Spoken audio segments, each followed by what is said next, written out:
থেকে গাউসে পাক ডাক দিয়ে বলতেছেন, ও বাবারা, তোমরা কি নিয়ে তকরাতকরি করতেছো? দুজন পিছনে ফিরে চাই দেখে গাউসে পাক বলুন, মুসলমান বেটার ভাওয়ার বাড়ছে না কমছে? হ্যাঁ, 3টা লাফ মারছে। এই বেটা ওহন ক। আচ্ছা, গাউসে পাক পিছে থাকাতে মুসলমানের ভাওয়ার বাড়ছে না কমছে? আজকে সেই গাউসে পাকের স্মরণে কারা মাহফিলের আয়োজন করেছো? তোমরাও যদি একদিন বিপদে পড়ে যাও, গাউসে পাক তোমাদের পাশে গিয়ে দাঁড়াবে। আল্লাহর ওলিদের কিছু ক্ষমতা আসেনি? আল্লাহ একবার, কি ক্ষমতা যে আছে সামনে আসতেছে। একটু লম্বা হইলে কষ্ট হবে আপনাদের। গাউসে পাক পিছন থেকে ডাক দিলেন, বাবারা, তোমরা দুইজনে কি নিয়ে তকরাতকরি করতেছো? মুসলমান লোকটা কয়, হুজুর, হ্যাঁ কয় আমাদের নবী বলে পাওয়ার নাই, হ্যাঁ নবী বলে পাওয়ার বেশি। কিভাবে হুজুর? ঈসা নবী মৃত মানুষ জীবিত করতে পারছে। গাউসে পাক বলেন, হ। আমাদের নবী কি মৃত মানুষ জীবিত করতে পারছে? গাউসে পাক কয়, হ। হ্যাঁ কয় আমার নবী বলে পারে না। হ্যাঁ তো জানে না, এই জন্য গায়ের জুড়ে খালি যাইতেছে আর কি। পয়েন্টে হাইরা গেছিল, এই বিপদ মুহূর্তে পাশে দাঁড়াইলো কে? বলুন কে? এই সমস্ত ওলিদের পক্ষে থাকা দরকার আছে কিনা? শুধু দুনিয়ার বিপদ না তো, হাসরের বিপদেও দেখবেন আপনার পাশে দাঁড়াবে। গাউসে পাকের মতো একজন ওলি যদি আপনার পক্ষে থাকে, যার পক্ষে আপনারা বসে আছেন, আজকে যদি আপনারা গাউসে পাকের মহব্বতে বসে থাকেন, হাসরে দেখবেন আপনাদের পাশে গাউসে পাক। আচ্ছা, এরকম একজন ওলি যদি আপনাদের পক্ষে থাকে, হাসরের বিপদে কোনো সমস্যা হবে? দুনিয়াতে দেখবেন কোর্ট কাচারিতে বিচার আচার হয়, বলুন বিচারকের সামনে আপনার পক্ষে, মক্কেলের পক্ষে কথা বলে কে? উকিল। কে বলে? এই কোর্ট কাচারিতে, আদালতে, বিচারের কোর্টে কথা বললে উকিল। উকিলরা কিভাবে মক্কেল বাঁচাবে এমন কিছু আইন বই পড়ে পড়ে পয়েন্ট শিখছে না? তারা এই পয়েন্টের বলে মক্কেল বাঁচাইয়া দেয়। দুনিয়ার আইন বই পড়ে উকিলরা যেমন কোর্ট কাছারির থেকে মক্কেল বাঁচাইয়া দেয়, আল্লাহর ওলিরা আল্লাহর ভালোবাসার আইন বই পড়েছে, হাসরের ময়দানে তারাও আপনাদের মতো মক্কেলকে বাঁচাইয়া পার করে দিবে। কিভাবে পার করবে? আল্লাহর কোর্টের মক্কেল হব আমরা, উকিল হবে গাউসে পাক, খাজা বাবা। জোরে জোরে বলুন সুবহান। ওই রকম আল্লাহর ওলিরা হবে উকিল, বিচারক হবেন আল্লাহ। যদি ওই রকম উকিল, ভালো উকিলের পক্ষে থাকেন, কি হইতে পারে বাস্তবে আসুন। আমাদের এলাকার এক ঘটনা, এখন তো যেই যুগে পড়ছি আমরা, ভালোবাসার যুগ। এক সুন্দরী মেয়ে, বড়লোকের মেয়ে, গরিবের ছেলে, বড়লোকের মেয়ে, গরিবের ছেলে, একটা খুব সুন্দর, লেখাপড়ায় ভালো, তার সাথে ভালোবাসা সম্পর্ক হয়ে ওই বড়লোকের মেয়েটা 50,000 টাকা সহ ছেলেকে নিয়ে কলেজ থেকে উদাও। এই ঘটনা বাংলাদেশে হয় না? হইলে বালা। উদাও নাই, পত্রিকায় লেখে ইমুকের ছেলে, ইমুকের মেয়ে উইরা গেছে। কিন্তু মেয়ের বাবা ছিল বড় শক্তিশালী, কেস করলেন, নারী অপহরণ কেস, অনেক টাকা দিলেন। কিছুদিনের মধ্যে তার মেয়েকে উদ্ধার করে নিয়ে আসলেন, কোর্টে নিয়ে গেলেন, মেয়েকে বুঝাইলেন, তুই বলবি তোকে জোর করে নিয়ে গেছে। এখন কেস করে দিলেন, জোর করে নিয়ে গেছে। এমন চাপা চাপছে কেস, পুলিশ খালি ছেলেকে খুঁজে বাড়িতে যায়, তার মা বাবাকে টর্চারিং করতেছে, তোমার ছেলেকে বের করে দাও, না হয় তোমাদের বিচার হবে। মা বাবা কান্দে কান্দে, ফকিন্নির পোলা, তুই কেন গেলি এই কাজ করতে? আরেক বুদ্ধিমান ব্যক্তি বলতেছেন, ছেলের মা বাবাকে এত পেরেশান না হইয়া আপনারা আরেকটা কাউন্টার কেস করেন। Counter case. উকিলের কাছে গেছে, উকিল সাহেব আমি এই বিপদে আছি, এই বিপদের কি কোনো পথ পাওয়া যাবে উদ্ধার হওয়ার জন্য? উকিল বলে, এত আইন বই পড়ছি, এটা কোনো ব্যাপার হইল? কেস করেন, কাউন্টার কেস, ছেলেকে নিয়ে আসেন। ছেলে তো বয়ে বাড়িতে আসে না, আমার ছেলে সুগায়া একবারে কাঠের মতো হয়ে গেছে, ভয় পায়, খায় না, ঘুমায় না, না জানি পুলিশে ধরে নিয়ে যায়। নিয়ে আসেন। রাত্রে একদিন গভীর রাত্রে উকিলের বাড়ি নিচে, উকিল কই বেটা চিন্তা করিস না, এই যে দেখ আইন বই ভর্তি, এই আইন বই, এত আইন বই পড়ছি, তোর কিসের বিপদ, আমি বিপদ থেকে তোরে বাঁচাইয়া দিব, যা চিন্তা করিস না, কিন্তু শর্ত হইল আমি যা কমু তা শুনবি। কেস করে দিলেন। যেদিন কোর্টে হাজির হবে, ওই মেয়ের সাথে অপরাধী ছেলে কোর্টে হাজির হবে, তো উকিল বললেন কোর্টে তোরে যাই জিগাইব, উকিলের পরামর্শ, তোরে যাই জিজ্ঞেস করবে তুই খালি চুপ করে তাকায় থাকবি, কোনো কথা তুই বলবি না, তাকায় থাকবি, মক্কেল যে মক্কেলের মতোই থাকবি। কোর্টে উঠল, বাদী বিবাদী হাজির হাজির। মেয়ের পক্ষের উকিল বলতেছেন, মাননীয় বিচারপতি অনুমতি দেন কথা বলি। বলেন। উকিলের মুখ তো বুঝি নেই কিভাবে শুরু হয়েছে। এই যদি হয় স্যার সামাজিক আচার আচরণ, যুবকেরা মেয়েদেরকে ধরে নিয়ে যাবে জোর করে ঘর থেকে, সংসার, এই সমাজ, এই দেশ কেমনে চলবে? মাননীয় আদালত, আপনারও তো মেয়ে আছে, কি হবে দেশ, কোথেকে যাচ্ছে? উকিলের মুখ একেবারে সাবান দিয়ে খইচা দইয়া ইস্তারি গিরে ফেলাই গেছে। অবশেষে ম্যাজিস্ট্রেট বলতেছেন, উকিল সাহেব থামেন, আমি দুইটা প্রশ্ন করি। এই ছেলে, এই মেয়েটাকে তুমি যখন জোর করে ধরে নিয়ে যাও তখন রাত্র কয়টা বাজে? তার উকিলের পরামর্শ কি ছিল? চুপ করে থাকা, কথা বলিস না। চেয়েছি ম্যাজিস্ট্রেটের পাই, আরে বাবা রাত্র তখন কয়টা বাজে? উকিল খালি টনটন আওয়াজ করে, মানে কথা কইস না, যা কইছি তা শুনিস। বাবারে, বালা ওলির পিছনে গিয়া মক্কেল হয়ে যান, যা করে ওলিই করবো। আল্লাহু আকবার বলো। আজকে দুনিয়ার কোর্টে যদি মক্কেলকে পয়েন্টের খাতায় মক্কেল বানায়া উকিল কই কথা কইস না, যা বলতে হয় আমি ওই বলবো।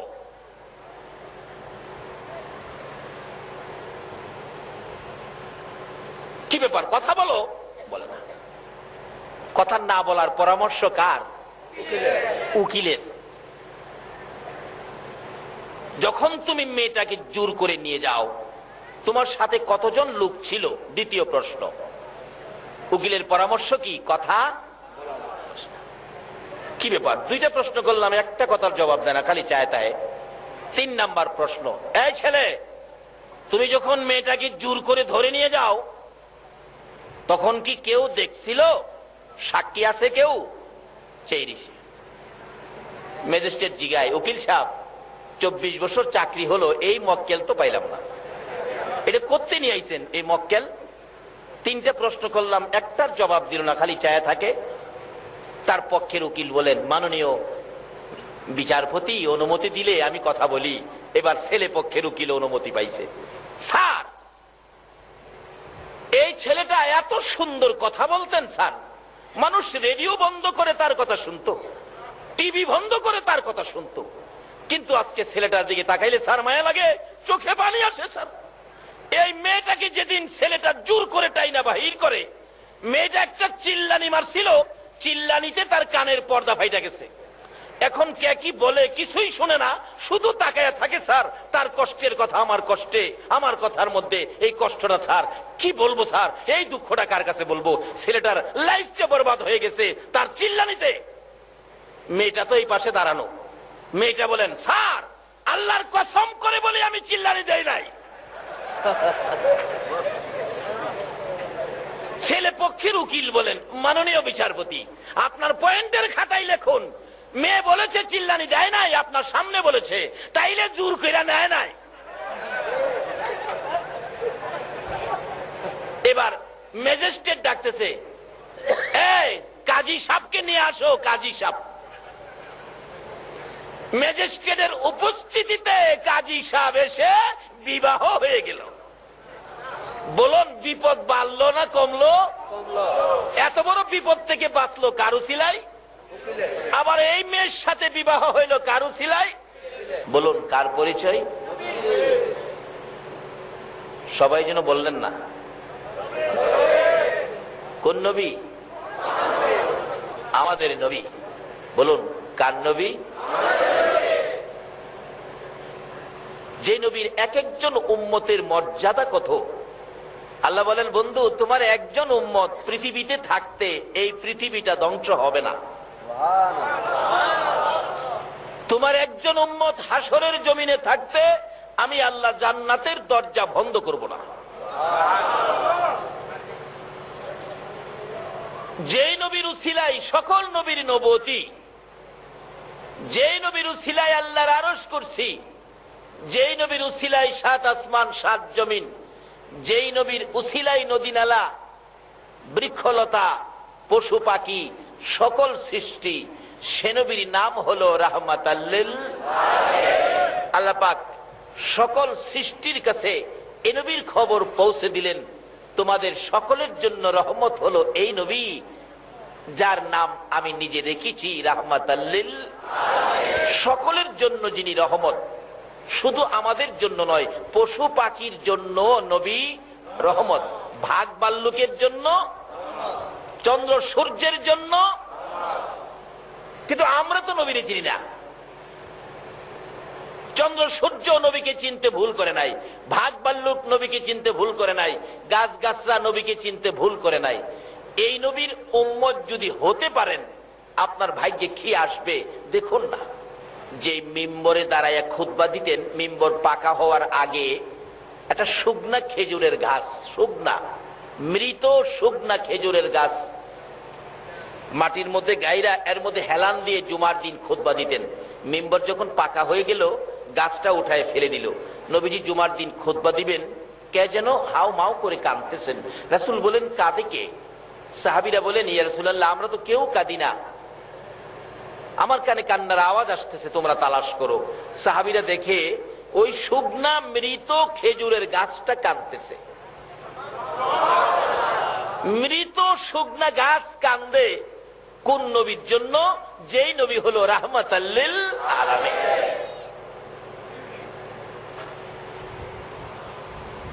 আজকে সেই নবীর উম্মত বিশ্বজুড়ে বিপদের মধ্যে।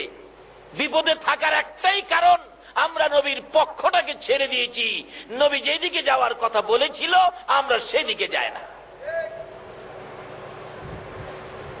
মৃত গাছ কাঁদতেছে, নবীজির সামনে দিলেন, যার নাম উস্তুনে হান্নানা।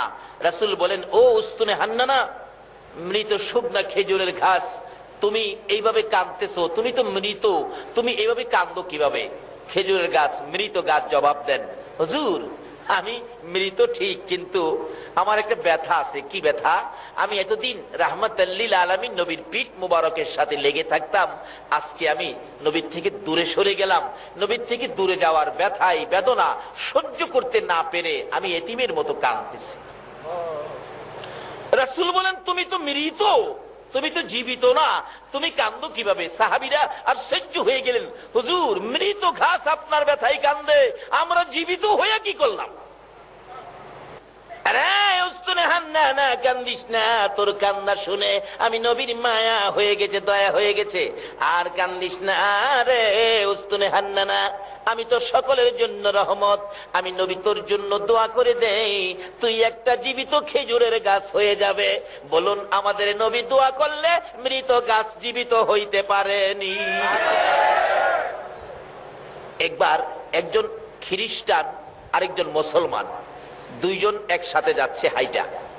খ্রিস্টান লোক বলতেছেন মুসলমানকে, দেখো মুসলমান বেটা, আমাদের যে নবী ছিল ঈসা নবী, কত ক্ষমতাবান ছিল, মরা মানুষ জীবিত করে ফেলছে কুম বিইজনিল্লাহ বলে। আমাদের মুসলমান লোকটা বলতেছে, না, তোমাদের নবী ঈসা নবীর চাইতে কোটি কোটি গুণ পাওয়ার বেশি ছিল আমাদের নবীর, কারণ আমাদের নবী হলো সকল নবীর সেরা নবী, শ্রেষ্ঠ নবী, যার উসিলায় সকল নবীর নবুয়তি, যার উসিলায় কুল কায়নাত। খ্রিস্টান বেটা খুব জ্ঞানী ছিলেন, হ্যাঁ প্রশ্ন করে বসলেন আমাদের মুসলমানকে, শোনো, তোমাদের নবী কি মৃত মানুষ জীবিত করতে পারছে? তখন এই মুসলমান বেটা হ্যাঁ জানে না, জীবনে ওয়াজ শুনতেও যায় নাই। বাবারে, ওয়াজ শুনতে গেলেও মাঝে মাঝে পয়েন্ট পাওয়া যায়, এগুলি রাখলে বিপদে কামে লাগে। তো খ্রিস্টান খালি কয়, আরে বাবা, পাওয়ার যে বেশি, কিভাবে তোমাদের নবী মৃত মানুষ জীবিত করছে একটা পয়েন্ট দেখাও। হ্যাঁ জীবনে ওয়াজেও গেছে না, দেখাইবো কোত্থেকে? কিন্তু দুইজনে ধাক্কাধাক্কি করে যাইতেছে রাস্তায়, কথা কাটাকাটি করে একেবারে শেষ পর্যায়ে চলে গেছে। খ্রিস্টান লোকটার কাছে আমাদের নবীর উম্মত মুসলমান স্বীকার করবে আমাদের নবী মৃত মানুষ জীবিত করতে পারে না, এই কথাটা স্বীকার করবে।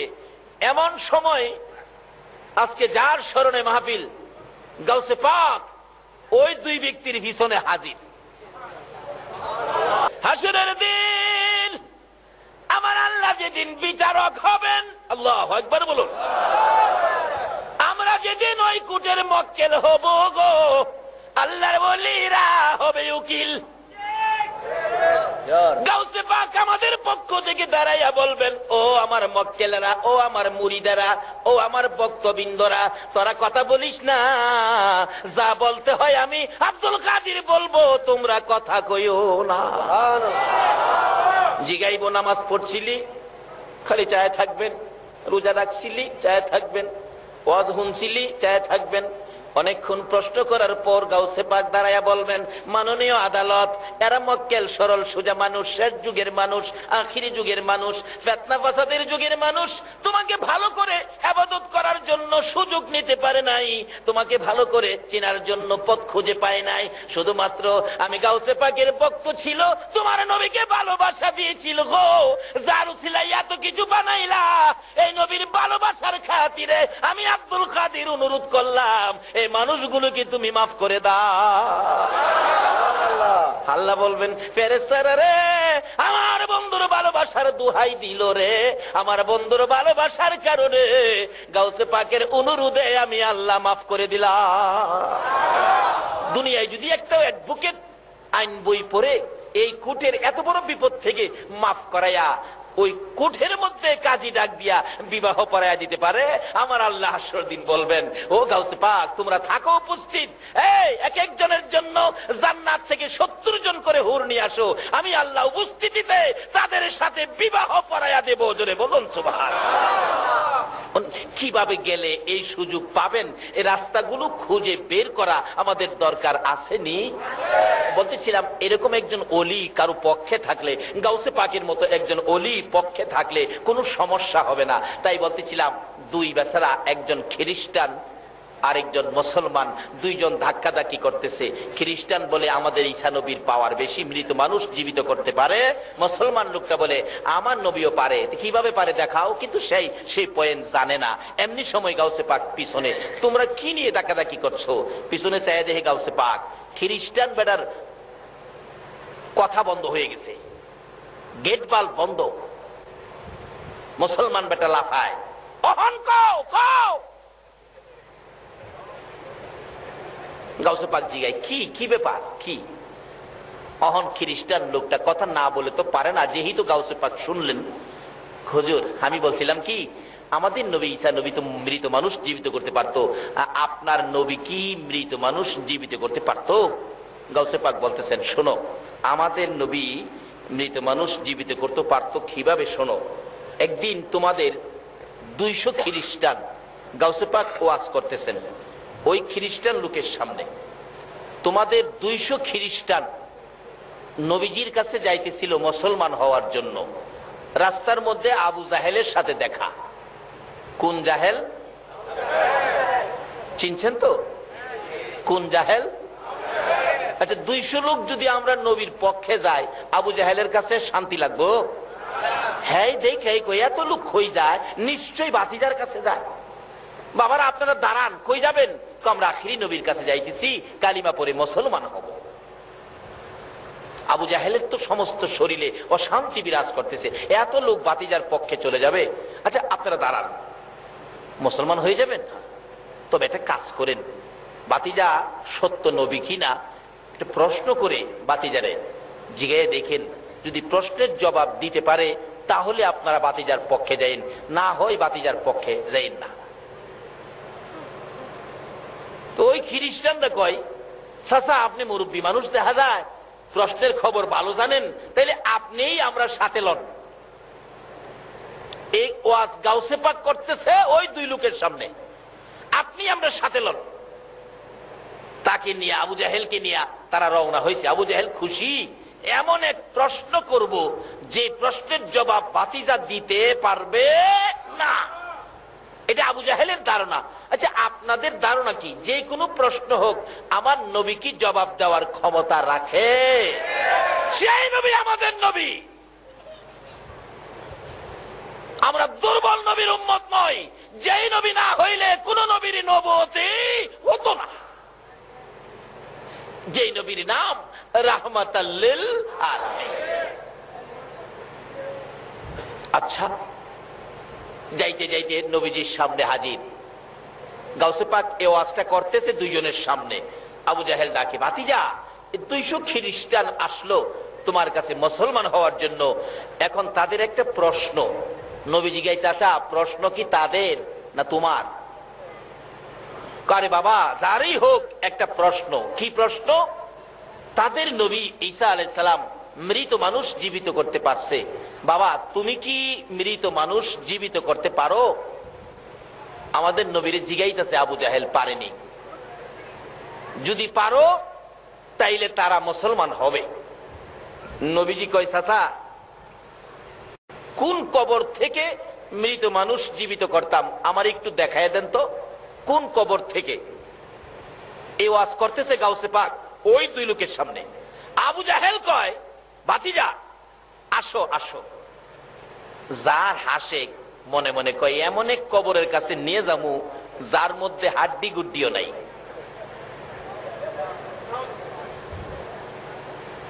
একেবারে মুসা নবীর আমলের এক কবর। কই মুসা নবী? মুসা নবীর আমলের এক কবরস্থানের পাশে গিয়া বলতেছে, ভাতিজা এই কবরটা থেকে মৃত মানুষ জীবিত করো। আচ্ছা, আবু জাহেলের ধারণা হাড্ডিও নাই, কোত্থেকে হবে? আচ্ছা, আপনাদের ধারণা কি? না থাকুক হাড্ডি, আমাদের নবী ডাক দিলে মানুষ কি আসবে? আমাদের নবী আঙ্গুল ইশারা করলে আকাশের চাঁদ জানি কি হয়? বলুন কি হয়? আঙ্গুল ইশারাই আকাশের চাঁদ 2 টুকরা হয়। আর এখানে ডাক দিলে কি উঠবে না? আবু জাহেল কয়, এই কবরটার থেকে। আমার নবী কবরের পাশে দাঁড়ায় বলতেছেন, এই কবরে তোমরা কে? এই কবরে কে আছো? উঠো তো, উঠো। নবী ডাক দিতে দেরি ওই মুসা নবীর আমলের যে ব্যক্তি এখানে শায়িত ছিলেন, বিরাট বড় এক ব্যক্তি, কালা ছাই হয়ে গেছে। আস্তে আস্তে উঠতেছে, বড় বড় চোখ। দেখে কমর পর্যন্ত বাহির হলে হাতের মধ্যে 2টা আগুনের করতাল, দাও দাও করতেছে আগুনগুলো। আমার নবী তো দয়ার নবী, ওই মুসা নবীর উম্মতকে দেখে বলতেছেন, বাবা তোমার এত কষ্ট কি ব্যাপার? ওই লোকটা জবাব দেন, আল্লাহর নবী গো, আমার কপাল ভালো, আমার ভাগ্য ভালো, আপনার সাক্ষাৎ আমি পেয়েছি। হুজুর আমার বুঝি ভাগ্য খুলে গেছে গো, রাহমাতাল লিল আলামিনের দেখা পেয়েছি। হুজুর আমি অপরাধী, দুনিয়ার জমিনে করতাল বাজায়া গান গাইতাম। দুনিয়ার জমিনে এই করতাল বাজাইয়া গান গাওয়ার অপরাধে গো, কবরে আসার পর আমাকে আগুনের করতাল হাতে লাগাইয়া দিল। এই আগুনের তাপে আমার সারাটা দেহ পড়তে পড়তে কয়লার মতো ছাই ছাই হয়ে গেছি। হুজুর আর মানে না, ধৈর্য আর কুলায় না। আমার নবী বলেন, বাবারে তোমার কষ্ট দেখে আমার বড় মায়া হয়ে গেছে। আমাদের নবী হইল গো মায়ার নবী। এ তো মায়ার নবী রে। আবু জাহেল জীবনে কত কষ্ট দিয়েছে গো।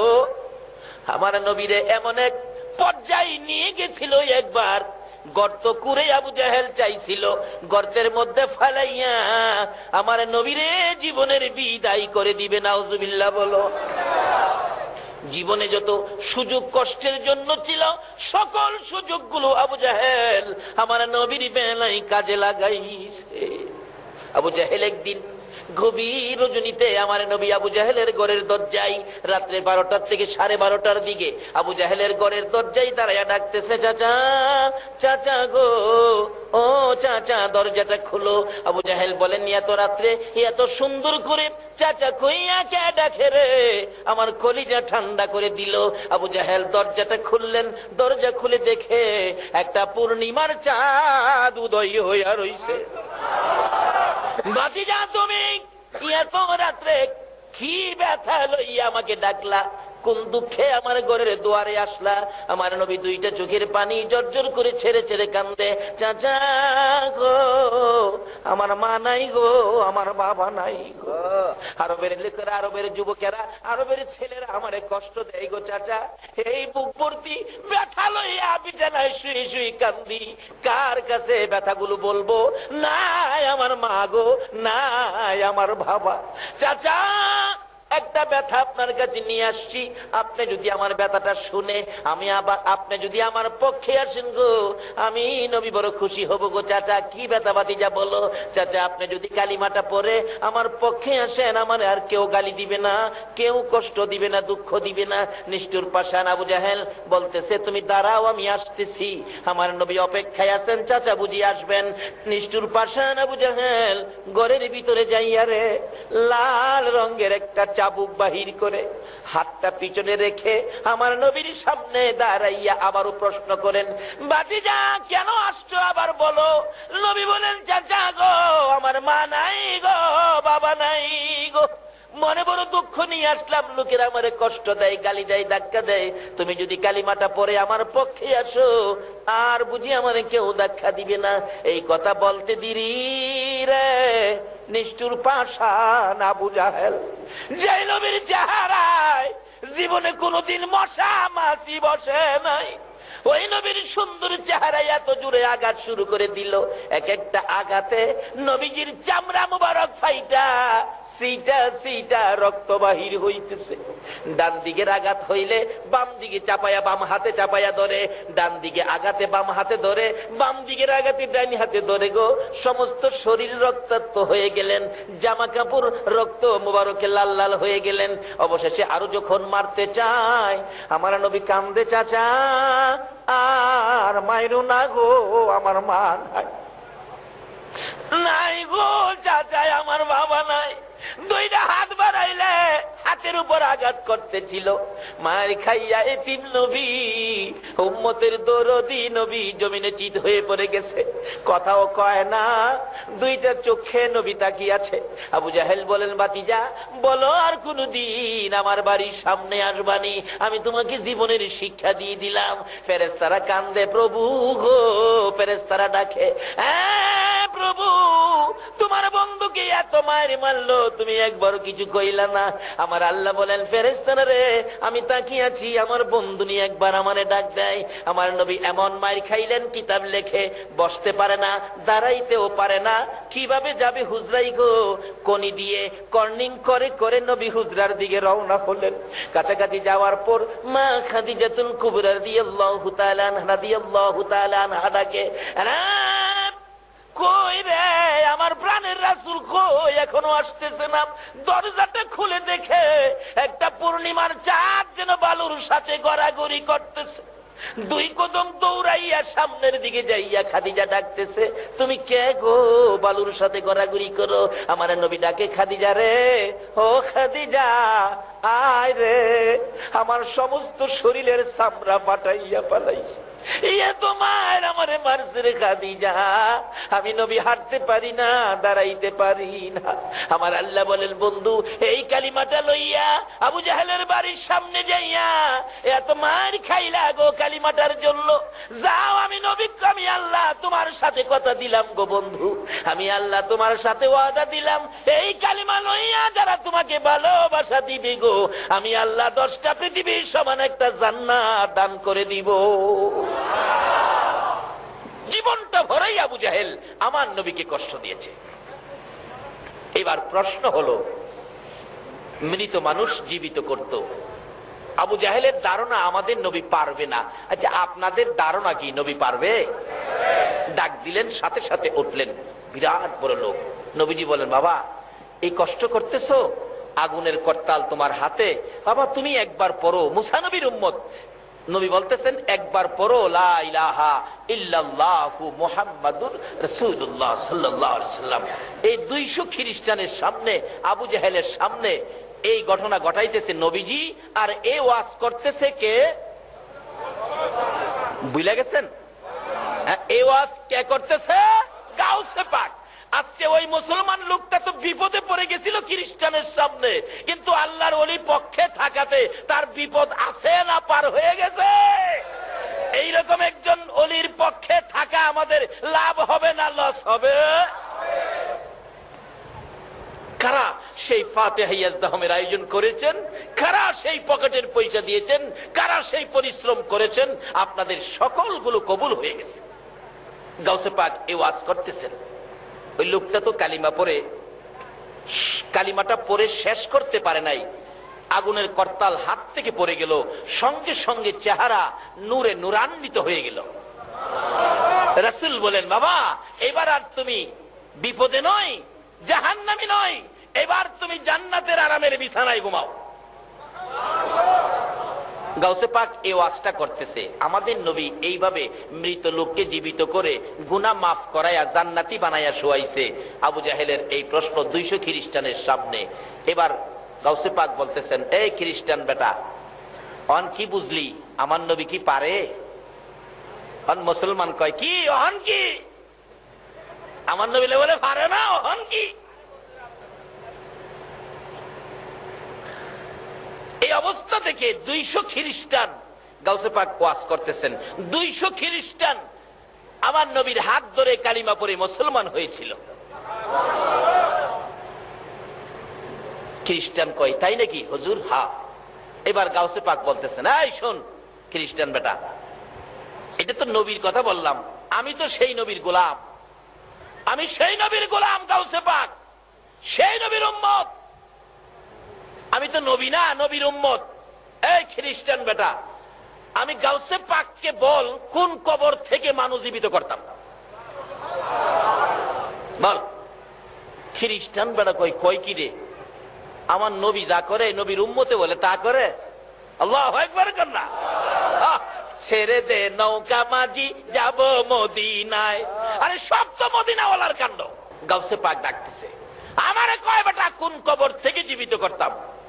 খ্রিস্টান বেটাও কয়, সুযোগ যখন পাইছি এইবার একটা জায়গা কামে লাগাবো। হুজুর আসেন, আসেন। কই যাবো? আহেন না। যাইতে যাইতে যাইতে যাইতে কয়েক গ্রাম পার হইয়া গেছে।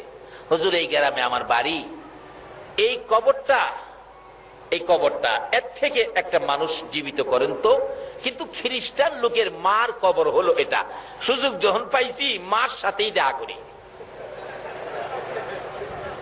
আচ্ছা, মার জন্য কি মানুষের মায়া আছে না? মার জন্য যখন মায়া, মার সাথেই দেখা করি। গাউসে পাক ডাকতেছে, তোমার নবী ঈসা নবী জীবিত করতো কুম বিইজনিল্লাহ বলে নবীর পাওয়ার দেখায় গাউসে পাক। আর দেখাবে না কেন? আমার নবী হাদিস শরীফে বলে গেছে, উলামা ও উম্মতি কাআম্বিয়াই বনি ইসরাইল। নবী বলছেন, আমার উম্মতের উলামাগণের মর্যাদা হবে বনি ইসরাইলের সম্মানী পয়গাম্বরদের মতো। গাউসে পাক ডাকতেছে, তোমার নবী যে কথা বলে জীবিত করতেন, আমি তাই বলি, কুম বিইজনিল্লাহ, আল্লাহর হুকুমে জিন্দা হও। এই কবরবাসী ওঠো। জীবিত হয়ে তার মা কবর থেকে বাহির হয়ে গেছে। মা চাই রয়েছে পোলার পাই, পোলা চাই রয়েছে মার পায়। মা চাই রয়েছে পোলার পাই, পোলা যে চাইছে আর কথা কয় না। কিছুক্ষণ চাওয়া চাওয়ির পর গাউসে পাক বলতেছেন, হে মা, তোমার জায়গায় তুমি চলে যাও। আবার চলে গেছে। এখন খ্রিস্টান লোক একবার কবর দিকে চায়, আবার গাউসে পাকের দিকে চায়। আরে গাউসে পাকের নাম জপিলে আল্লাহ পাওয়া যায়। বলুন, গাউসে পাকের যাই পাগল কান্দিস না আর গাছ তলায়, কান্দিস না আর গাছ তলায়, গাউসে পাকের নাম জপিল পাওয়া যায়। হায়রে গাউসে পাকের বাবার আসুন, আমরা তো সেই নবীর উম্মত, গাউসে পাক যেই নবীর উম্মত, আমরাও ঠিক সেই নবীর উম্মত। তবে আমরাও কিছু পাওয়ার অর্জন করতে পারি, সেজন্য আজকের মাহফিল। আসুন, গাউসে পাক যে কাজগুলি করছে আমরা যদি সেই কাজ করি, তাহলে কি আমাদের ভাবার কিছুটা বাড়ত না? গাউসে পাক কি করতেন, আমাদের কি করতে হবে? সামনে যাইতেছি, কষ্ট হইতেছে আপনাদের? তবে আগে চিনতে হবে নবীকে, যেই নবীর উম্মত হইলে গাউসে পাক হওয়া যায়। এটা ঈসা নবীর উম্মত নয়, মুসা নবীর উম্মত নয়, আদম নবীর উম্মত নয়। ওই নবীর উম্মত গাউসে পাক হইতে পারে যেই নবীর নাম হলো রাহমাতুল লিল আলামিন। ওই যে আমার আগের কথায় নবীজি বলতেছেন, উস্তুনে হান্নানা, কান্দিস না, আমি নবী তোর জন্য দোয়া করে দেই, তুই একটা জীবিত খেজুরের গাছ হয়ে যাবি। কথাটা খেয়াল আছে? উস্তুনে হান্নানা, মৃত শুকনা খেজুরের গাছ, ও খেজুরের গাছ তুই কান্দিস না, আমি রাসূল তোর জন্য দোয়া করে দিব, তুই একটা জীবিত খেজুরের গাছ হয়ে যাবি। খেজুরের গাছ, উস্তুনে হান্নানা, মৃত গাছ কয়, হুজুর না না না, এই দোয়া চাই না হুজুর, আপনার দোয়ায় আমি মৃত খেজুরের গাছ জীবিত হতে চাই না। নবী বলেন, না না বলিস না, আমি নবী দোয়া করে দিলে কিয়ামত পর্যন্ত হায়াত পাবি। না না হুজুর, কিয়ামত পর্যন্ত হায়াত চাই না, এ গাছ হতে চাই না, না বলিস না। শোন, তোর মধ্যে 12 মাস খেজুর থাকবে, আমার নবীর দোয়ার মধ্যে বরকত আছে কিনা বলুন? কিন্তু যে নবীর দোয়াই এত বরকত, এই নবী 24টা ঘন্টাই উম্মতি উম্মতি বলে রাসূল কাঁদছে। এখনো সোনার মদিনার রওজা পাকে কানটা লাগাইয়া শুনেন, আমার নবী রওজা পাকে শুয়া শুয়া একটুও ঘুমায় না, 24 ঘন্টাই নবী আপনার আমার জন্য কান্দে।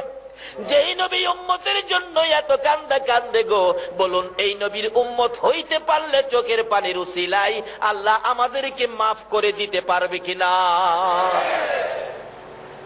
ডাকতেছে, হুজুর আমি বরকতের খেজুর হতে চাই না। নবীজি বলেন, না না করিস না, কিয়ামত পর্যন্ত তোর মধ্যে খেজুর থাকবে, এত বরকতের খেজুর হবে আমি নবীর দোয়ায়। সমস্ত পৃথিবীর উম্মতেরা তোর গাছের খেজুর নিয়ে খাবে, কিন্তু খায়া তাদের পেট ভরে যাবে, কিন্তু তোর খেজুর শেষ হবে না। আচ্ছা, নবীর দোয়ার মধ্যে এই কিসিমের বরকত আসেনি? এই জন্য তো নবী রাহমাতুল লিল আলামিন। বলতেছিলাম, উস্তুনে হান্নানা ডাকতেছে, হুজুর চাই না সেই দোয়া কিয়ামত পর্যন্ত হায়াত পাইয়া গো, সমস্ত পৃথিবীর মানুষকে খেজুর খাওয়ানোর জন্য। তাহলে তুমি কি দোয়া চাও, কি চাও বলো? উস্তুনে হান্নানা মৃত খেজুরের গাছ বলেন, ইয়া রাসূলুল্লাহ, আপনি নবী যেই জান্নাতে থাকবেন গো, যে জান্নাতের বিছানায় আপনি নবী ঘুমাইবেন গো, আমি উস্তুনে হান্নানা মৃত খেজুরের গাছ, সেই বিছানার পাশে একটা খেজুরের গাছ হইয়া আমি সব সময় আপনি নবীকে দেখতে চাই। রাহমাতুল লিল আলামিন নবীকে গাছ গাছরাই চিনে গো, উম্মত হইয়া নবী চিনলাম না। পশু পাখিরা চিনে, জঙ্গলার হরিণে চিনে। আল্লাহু আকবার বলো। যারা নবীকে চিনে, নবীর পক্ষ তারা ধরে, যারা নবীরে চিনে তারা নবীরে কিনে। যারা নবীরে চিনে তারা নবীরে, যে যা চিনে সেই তা কিনে। যারা গাউসে পাককে চিনেছে তারা ফাতিহা ইয়াজদাহম করেছে, যারা নবীকে চিনেছে ঈদে মিলাদুন নবী আয়োজন করেছে, যারা নবীরে চিনে নাই মিলাদুন নবীর আয়োজন। এই জাতের ব্যক্তি আছে না চিটাগাং? আছে আছে, তাই তো সহজ হয়ে গেল। নবীর চাচা আব্বাসের জীবনী খুললে পাবেন, নবীজি দুনিয়াতে আসছে, রাহমাতুল লিল আলামিন দুনিয়াতে আসছে, খবর পায়া নবীর আপন চাচা ছিলেন আব্বাস, কিন্তু সুযোগ পাইতেছে না, সময় পাইতেছে না, কিভাবে যাব। ভাতিজারে দেখার জন্য 3 দিন পরে রাত্রের বেলা সুযোগ করে 3 দিন পরে দেখতে গেছে ভাতিজাকে।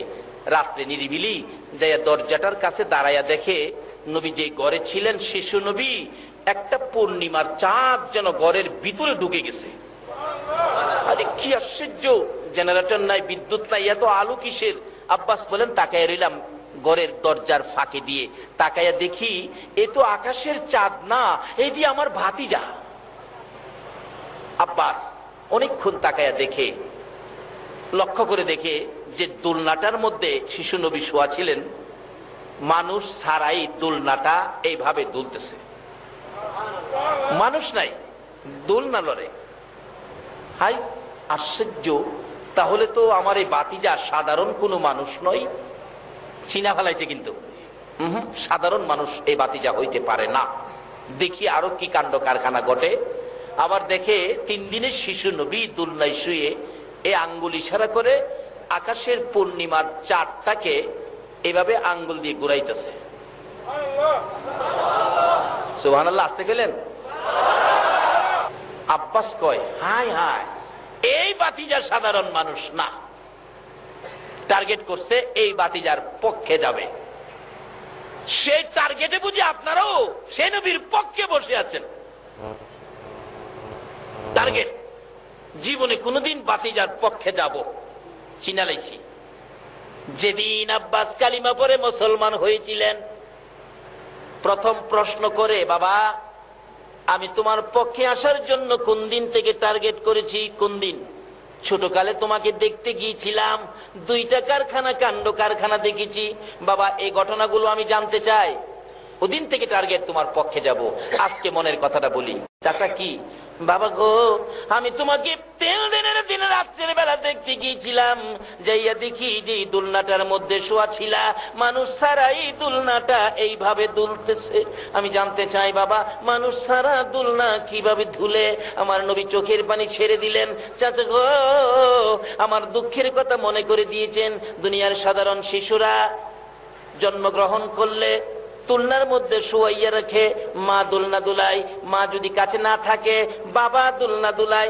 চাচা আমাকে দোলনায় শোয়াইয়া মা দোলনায় ধাক্কা দিয়ে কোন কাজের জন্য বাহিরে গেলে আমার দোলনাটা যখন আস্তে আস্তে থামতে শুরু করত, আমি নবী বাম দিকে তাকাইতাম, ডান দিকে তাকাইতাম, আমার বাবা কই, আমার দোলনা দুলাবে কে?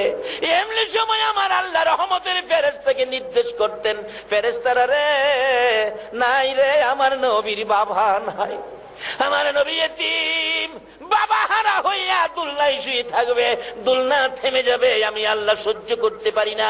যারে রহমতের ফেরেশতারা, তোরা যাইয়া আমার এতিম নবীর দোলনা দুলাইতে থাকো। চাচা রহমতের ফেরেশতারা দোলনা দুলাইছে?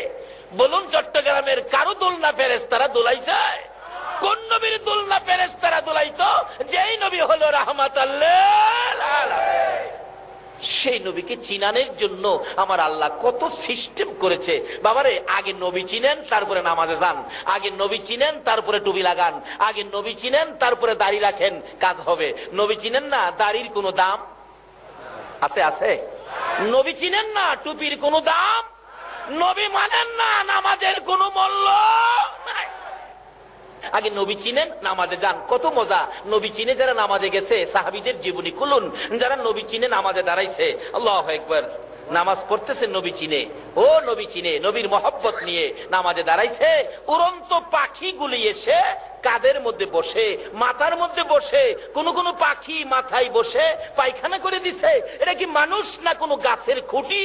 পাখিরা টের পায় না। কি নামাজ পড়ছে তারা! আর আমরা নামাজে দাঁড়াই, নবীর সাথে সম্পর্ক ভালো না, নামাজে দাঁড়াইছে, দেখবেন মশাই কামড় দিলে থাপ্পড় মাইরা চিল্লানি মারে, নামাজ পড়ার ডক নাই। নামাজও থাকেই কয় নামাজ পড়ার বলে ডক নাই। নবী চিনেছে যারা, তারা ছিল নামাজে খাড়া। আল্লাহু আকবার কর। আলী যুদ্ধের ময়দানে পায়ের মধ্যে তীর লেগে গেছে, হাড্ডি সেট করে এদিক দিয়ে তীর বেরিয়ে গেছে, মাগো মাগো কইয়া কান্দে। নবীজির কাছে গেলেন, নবী গো, হযরতে আলীর পায়ে তীর লেগেছে, হাড্ডির ভিতরে তীর ঢুকে গেল, খোলা যায় না। আমার নবী বলেন, সাহাবীরা রে, আমার আলীকে নামাজে যাইতে দাও। হযরতে আলী বলেন, আমি 2 রাকাত নামাজের নিয়ত করে নামাজে দাঁড়াইলাম। ওই নবীর আশিক, নবীর পাগল আলী নামাজে দাঁড়ানোর পর একজন সাহাবী আলীর পায়ের সাথে পাও লাগাইয়া হাতে ভালো করে ধরে তীরের আগার মধ্যে 2 দাঁত দিয়ে কামড় দিয়ে ডাট করে ধরে টাইনা টাইনা হাড্ডির ভিতর থেকে তীর খুলে নিল। নামাজ শেষে জিজ্ঞেস করা হলো, আলী রে, তোর পায়ের তীর খুলেছি, বল কতটুকুন ব্যথা পেয়েছো? হযরতে আলী বলেন, আল্লাহর কসম করে বলি, এই নামাজের মধ্যে তীর খুলেছ, পিঁপড়া কামড়ের ব্যথাও আমি আলী পাই না। নবী চিনার পরে ইবাদতে যান, বুঝবেন ইবাদতে কত স্বাদ। বলতেছিলাম, আব্বাস বলেন, বাবা গো, আমি 2টা প্রশ্ন করলাম, একটার জবাব পাইলাম, রহমতের ফেরেশতারা তোমার দুলনা দুলাইতো। 2 নাম্বার প্রশ্ন, বাবা দেখেছি আকাশের চাঁদ আঙ্গুলের ইশারায় এইভাবে ঘুরাইছো, এই ব্যাপারটা তো বুঝতে পারলাম না। আমার নবী চোখের পানি ছেড়ে দিলেন, চাচা চাচা গো, শুনুন এই কারণটা কি হবে? কি হবে বাবা বলো? চাচা, দুনিয়ার সাধারণ শিশু জন্মগ্রহণ করলে বাবা আদর করে, মা মায়া করে, বাবা বাজার থেকে সন্তান খেলার জন্য ফুল কিনে আনে। শিশু বাচ্চারা যে বিছানায় শুয়ে থাকে গো চাচা, ওই বাচ্চার চোখের উপর ফুলটা ঝুলাইয়া রাখে। বাচ্চাগুলো ঘরে কেউ যদি নাও থাকে, ফুলের দিকে তাকাইয়া বাচ্চা খেলে। একটু যখন বড় হয় গো চাচা, ও আর শব্দ করে, আর একটু যখন বড় হয় চাচা, 2টা হাত নাড়াইয়া ফুল ধরতে চাই, ফুলের সাথে খেলে। চাচা, এমন একটা ফুল কিনার মতো মক্কা নগরে আমার কেউ ছিল না। আমি নবী খেলবো কার সাথে? ফুল কিনে দিবি কে? আমি এতিম হইয়া দুনিয়াতে আসছি, ফুল কিনার মতো কেউ ছিল না বিদায় আমার আল্লাহ আমি নবীর জন্য আকাশের পূর্ণিমার চাঁদ ফুল বানাইয়া আমি নবীর চোখের সামনে ঝুলাইয়া রাখতো। আল্লাহ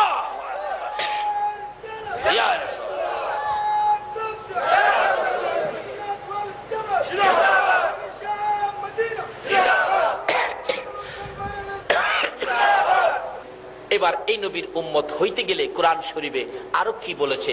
এই নবীর উম্মতের উদ্দেশ্যে রাহমাতাল লিল আলামিন নবীর উম্মতের জন্য আরো ঘোষণা আসছে কোরআন শরীফে, কুল্লু নাফসিন যায়িকাতুল মাউত, সকল প্রাণী একদিন মৃত্যুর কুলে ঢলে পড়তে হবে। বলুন, আমরা আখিরি নবীর উম্মত, আমাদের কি মৃত্যুর কুলে ঢলে পড়তে হবে? আমাদের কি মরতে হবে? আচ্ছা, মরার পরে কই যাবেন? কই যাবেন? হে দেশটার নাম কি? এটা কি মরার পরে আপনার মহরাত থেকে আনোয়ারা যাবেন? মরার পরে কোন দেশে যাবেন? আচ্ছা, কবরে যে যাবেন, কবরের রিপোর্ট নিছেন নি? কবরের অবস্থা কি? কবরে যে যাইবেন, কবরের খবর তো নিলেন না। নবীর উম্মত নবীরে জিগাই, নবী গো, কবরের খবর কি? নবী যদি বলে কবরের খবর, আপনারা মানতেন না? নবী বলছে, উম্মতেরা রে, এক একটা কবরের ভিতরে 99টা করে মারাত্মক বিষাক্তক সাপ দেওয়া হবে। রাসূল বলছেন, একটা সাপ যদি কবর থেকে মাথাটা বাহির করে একটু শ্বাস ফেলাইতো, এই সাপের শ্বাসটা এত কড়া অ্যাকশন, সমস্ত পৃথিবীর গাছ গাছরা পুড়ে ছাই ছাই হয়ে যাইত। এমন পুরাই পুরতো, কিয়ামত পর্যন্ত এই জমিনে আর গাছ জ্বালাইতো না। আচ্ছা, নবীর কথা সত্য নেই? আচ্ছা, এই বিপদের গড় কবরটা আমাদের সামনে আসেনি, কিন্তু এই বিপদ থেকে বাঁচার জন্য আপনারা কি চান? ওমা খলাকতুল জিন্না ওয়াল ইনসা ইল্লা লিয়াবুদুন। আল্লাহ বলবেন, আরে আমি মানুষ আর জিন জাতিকে বানাইছি আমার ইবাদতের জন্য। আল্লাহ ইবাদত আমরা ইবাদতের জন্য বানাইছেন? লন ইবাদত করলে কি দিব জিগাই। আল্লাহ, আমরা ইবাদত করলে আপনি আমাদের কি দিবেন? তাও কইতেছে কোরআন শরীফে, ফাদখুলি ফি ইবাদি ওয়াদখুলি জান্নাতি। তোমরা আমার ইবাদতে ঢুকলে আমি তোমরা জান্নাতে ঢুকাবো। তোমরা আমার এই আবাদত দিলে, আল্লাহ বলতেছেন তোমরা আমার এই আবাদত দিলে আমি তোমরা জান্নাত দেব। কত বাগে বাগ, কোন দলের কথা হইন্য আবাদত করলে বেহেশ পাইবেন, ফাইসালা দিছে আমার আল্লাহ। ওমাই ইউতির রাসূল ফাকাদ আতাল্লাহ, তোমরা আমার নবীর কথাগুলি মাইনা কাজ করো, এই আবাদতকারীকে আমি আল্লাহ জান্নাতে দিব। বলুন কার কথা মাইনা আবাদত করতে হবে? আরো জোরে কোন কার কথা? নবীর মধ্যে কোনো বেজাল, দলাদলি, হিংসা বিদ্বেষ। কবরের এই 99 সাপ, রাসূল বলছেন 99 সাপ কবরে দেওয়া হবে। এই সাপের বিপদ থেকে বাঁচার জন্য আপনার কাজ হলো, আল্লাহ বলেছে ওমাই ইতির রাসূলা ফাকাদ আতাল্লাহ, তোমরা আমার রাসূলের কথাগুলি মানো। যদি এই রাসূলের কথা মানতে পারেন তাহলে আপনি জান্নাতি হবেন। কবরের মধ্যে কোনো বিপদ, কোনো সাপ আসতে পারবে না। নবীরে জিগাই, নবী গো আমরা কিভাবে ইবাদত করতাম?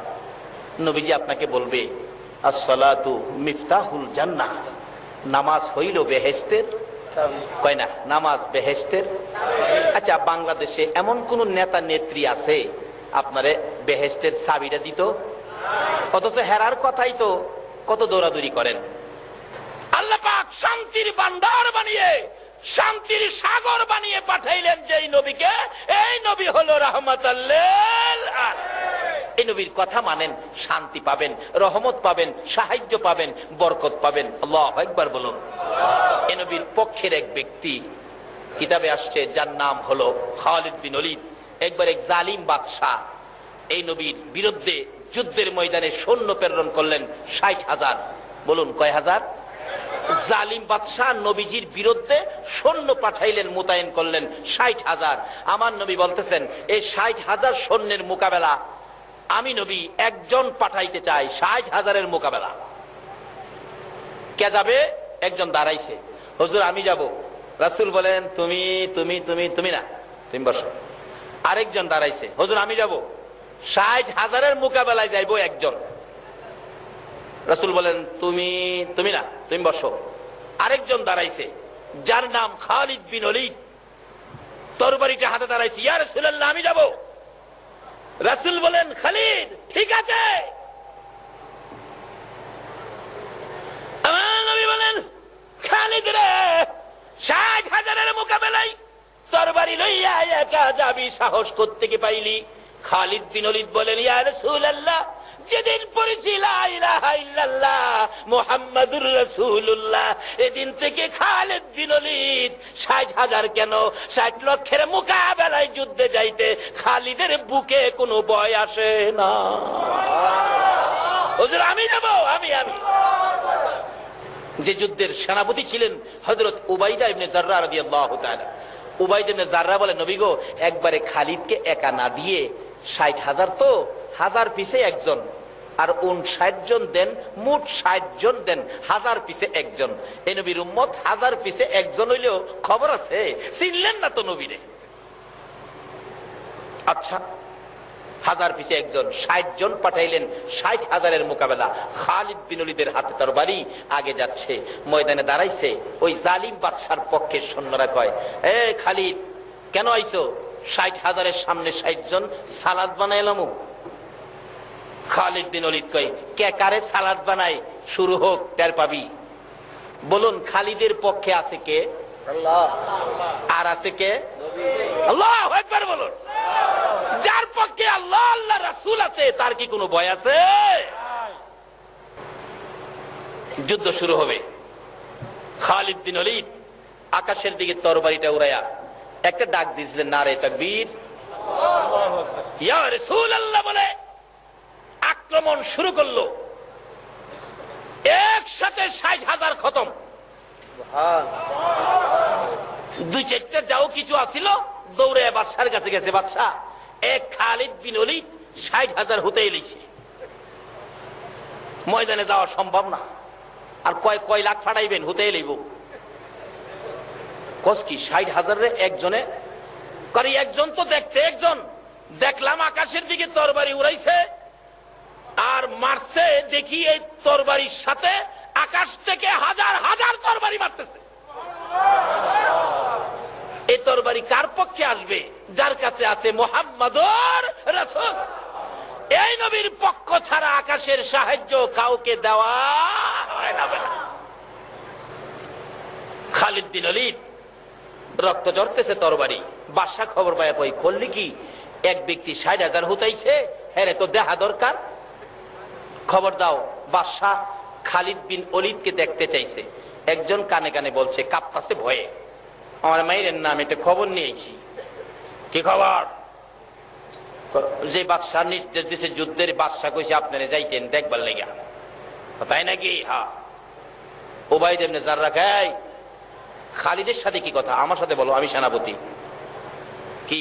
বাদশা দেখতো খালিদ বিন ওলীদকে। সেনাপতি কয়, হ্যাঁ নিয়া মাইরা লাইতা।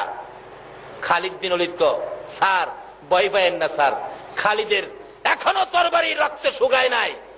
এই তরবারি হাতে থাকতে, আল্লাহ আল্লাহ রাসূল পক্ষে থাকতে কেউ খালিদকে ক্ষতি করতে পারবে না।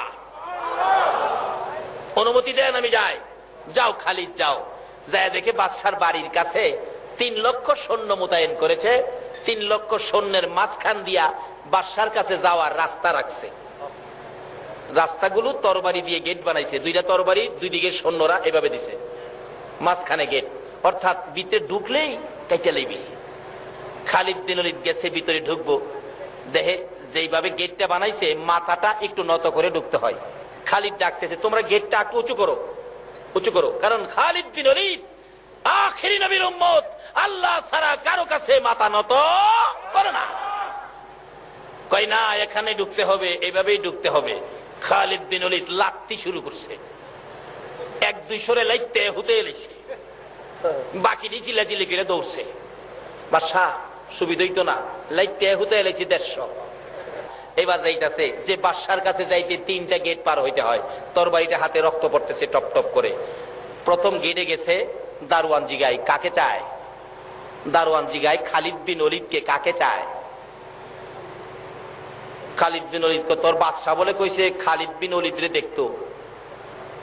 কয়, স্যার আপনি কি সে খালিদ ৬০,০০০ যে হুতাইলা? হ্যাঁ স্যার, আমারে মাইরেন না জান গিয়া। 2 নাম্বার গেটও গেছে। প্রথম গেটে বাধা দিছে না, মনে হইলা ওই খালিদ বিন ওলীদ। আমি আর বাধা দিয়া জীবনটা দিয়া লাভ নাই, স্যার জানগা স্যার। 3 নাম্বার সিঁড়ি পার হয়ে গেছে। 3 নাম্বার সিঁড়ি, 3 নাম্বার গেট পার হয়ে যাওয়ার পর বাদশার কাছাকাছি একবারে খাস কামরায় গিয়ে বসছে। বাদশা যেখানে বসছে সামনাসামনি বসছে খালিদ বিন ওলীদ। একবারে বাদশার হাঁটুর সাথে হাঁটু লাগাইয়া বসে। বাদশা কয়, তোমার নাম কি? কয়, যারে দেখতে চাইছো সেই খালিদ। বাদশা কয়, 3 লক্ষ সৈন্য কই রে? খালিদ কোন দিক দিয়ে আইলো? খালিদ বিন ওলীদ তরবারিটা এর গর্দানের মধ্যে নিয়ে লাগাইছে। 3 লক্ষ সৈন্য রে রাহস, তোরে শেষ করে এলাম। খালিদ, 3 লক্ষ সৈন্যের গেরাওয়ের মধ্যে তুমি আমার গর্দানে তরবারি ধরছো, তোমার কি একটু ভয় নাই? এখন নির্দেশ দিলে তোমাকে 3 লক্ষ টুকরা করে ফেলবে। খালিদ বিন ওলীদ বলেন, হে বাদশাহ, সেই ভয় খালিদ করে না। খালিদের সঙ্গে আছে আল্লাহ, আল্লাহর রাসূল। খালিদ বিন ওলীদ দুনিয়ার কাউকে ভয় করে না। তোর 3 লক্ষ সৈন্যকে ডাক দেওয়ার আগেই তোকে শেষ করে দিব। বাদশা কয়, খালিদ মারিস না। যে আল্লাহ, যে রাসূল পক্ষে থাকলে 3 লক্ষ সৈন্যের ভয় থাকে না। আমাকে সে আল্লাহ, সে আল্লাহর রাসূলের পক্ষে আমারে কবুল করে দাও। আল্লাহুম্মা আমিন। রব্বানা যালামনা আনফুসানা ওয়া ইল্লাম তাগফির লানা ওয়া তারহামনা লানাকুনান্না মিনাল খাসিরিন। রব্বিরহামহুমা কামা রব্বায়ানি সগীরা। রব্বুল আলামিন জান্নাতের বাগানে বসে জান্নাতি মেহমান লইয়া আমি গুনাহগার তোমার শাহী দরবারে হাত বাড়াইছি। ছেলের নাম বাদশা, ওনার জন্য দোয়া করেন, বেশি অসুস্থ। মাবুদ, জানি না জীবনে আর কতদিন এইভাবে হাত বাড়াইতে পারবো। কবে জানি মৌতের চিঠি দিয়ে গো নিষ্ঠুর আজরাইল পাঠাইয়া দাও। কবে জানি এই 2টা হাত সাদা কাফনের ভিতরে ঢুকাইয়া দাও। ও ওই দিন আসার আগে তুমি যার প্রেমে সব বানাইছো, আরশ কুরসি লৌহ কলম সাজাইছো, যার উপরে তুমি ফেরেশতাদেরকে নিয়ে দুরূদ ও সালাম প্রেরণ করো, ওই নবীর উপর দুরূদ ও সালাম মদিনা পাঠাইলাম গো আল্লাহ। আমাদের দুরূদ ও সালাম গুলো পাখির মতো উড়াইয়া উড়াইয়া দয়ার নবী মায়ার নবীর রওজা আতহারে পৌঁছাইয়া দাও। ইয়া আল্লাহ, দুরূদ ও সালাম উসিলা করে, গাউসে পাকের ফাতিহা ইয়াজদাহুম উসিলা করে, মিলাদুন নবী উসিলা করে আমরা যারা হাত বাড়াইছি আমাদের তামাম জিন্দেগীর গুনাহগুলো ক্ষমা করে দাও। মাবুদ গো, দয়া করে শেফা করে নেক হায়াত বাড়াইয়া দাও। হসপিটালে যাইতে হবে এমন রোগ কাউকে দিও না গো আল্লাহ। হসপিটালে যাওয়ার মতো কোন রোগ যদি কারো থাকে গো, দয়ার নবীর উসিলাই, গাউসে পাকের উসিলাই, খাজা বাবার উসিলাই, ইয়া আল্লাহ ওই রোগ থেকে তুমি মাফ করে দাও গো আল্লাহ। ইয়া আল্লাহ, আমাদের মধ্যে যারা ব্যবসা করে, ব্যবসায়ীন বিহক লা ইলাহা ইল্লাল্লাহু মুহাম্মাদুর রাসূল সাল্লাল্লাহু। আসসালামু আলাইকুম ওয়া রাহমাতুল্লাহ।